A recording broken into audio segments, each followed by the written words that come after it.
শ্বশুর বাড়ি থেকে যতবার বাবার বাড়ি আসি ততবারই কোনো না কোনো কারণে আমরা এক্সাইটেড থাকি।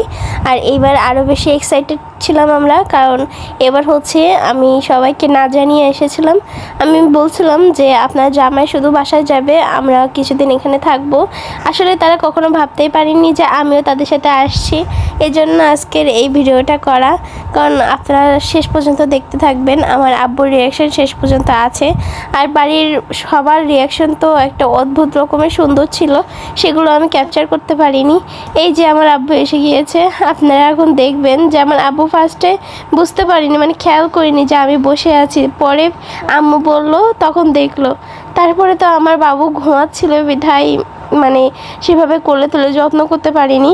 কিন্তু আব্বুর মুখ দেখে আপনারা বুঝতে পারছেন যে আব্বু তো অবাক হয়ে গেছে যে পিয়া তুমি আসছো। হ্যাঁ, তারপর এখানে বাবু ঘুমাইছিল বলে আর তুলে নিয়ে আব্বু বলছিল যে ঘুমাক, সমস্যা